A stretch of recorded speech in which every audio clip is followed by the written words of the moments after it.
অর্থনীতি পুনর্গঠন, নির্বাচনী ইস্তেহার বাস্তবায়ন ও মধ্যপ্রাচ্য সংকট নিয়ে ত্রিমুখী চাপে সরকার। এমন বাস্তবতায় আগামীর বাজেট চ্যালেঞ্জের হবে বলে জানান অর্থমন্ত্রী আমির খসরু মাহমুদ চৌধুরী। বলেন, টাকা ছাপানো নয়, বিনিয়োগ বাড়ানোই মূল লক্ষ্য এই সরকারের।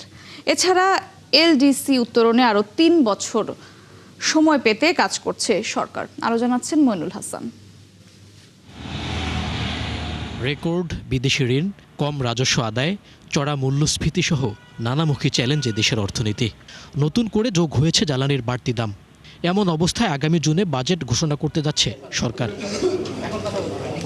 বাজেট ঘিরে এনবিআর কর্মকর্তাদের সাথে বৈঠক শেষে অর্থমন্ত্রী জানান, অর্থনীতি পুনর্গঠন, নির্বাচনী প্রতিশ্রুতি বাস্তবায়ন ও মধ্যপ্রাচ্য সংকটে জ্বালানির বাড়তি দাম এই ত্রিমুখী চাপে সরকার। এমন বাস্তবতায় নতুন বাজেট হবে চ্যালেঞ্জের।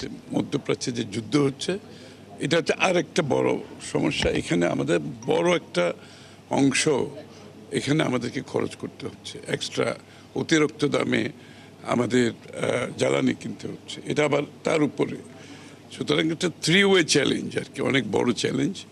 বলেন, ঋণ নির্ভরতা কমিয়ে আগামীর বাজেট হবে বিনিয়োগ ও ব্যবসা বান্ধব। এছাড়া এলডিসি উত্তরণে আরও 3 বছর সময় পাওয়ার বিষয়ে সরকার কাজ করছে বলেও জানান মন্ত্রী। আমাদের মূল হচ্ছে আমরা ঋণ নির্ভর অর্থনীতির থেকে লিলি আল্ট্রাসফট সিরাম জেল, যা গভীর থেকে স্কিনে দেয় 3 গুণ সিরাম হাইড্রেশন। সিরাম জেল হাইড্রেশনে ব্রাইট থাকো সব সিজনে। বিনিয়োগ নির্ভর অর্থনীতির কথা বলছি। আমরা টাকা ছাপাতে চাচ্ছি না, এবং তার মাধ্যমে কর্মসংস্থান যাতে সৃষ্টি হয়, তো সেটাও মাথায় রেখে বাজেটটা করতে হবে। এদিকে বাজেট নিয়ে দ্বিতীয় দিনের আলোচনায় ব্যাংক, বিমা ও পুঁজিবাজারের 8টি সংগঠনের সাথে বৈঠক করে এনবিআর, যেখানে উঠে আসে শুল্ক কমানো সহ নানা দাবি দেওয়া। বাজার মূলধন স্যার এখন আছে 30 বিলিয়নেরও নিচে, 7% অব দ্য জিডিপি। এইটাকে আগামী 5 বছরে 2030 সালে আমরা $200 বিলিয়ন, মানে 25% অব দ্য জিডিপিতে নিয়ে যেতে চাই।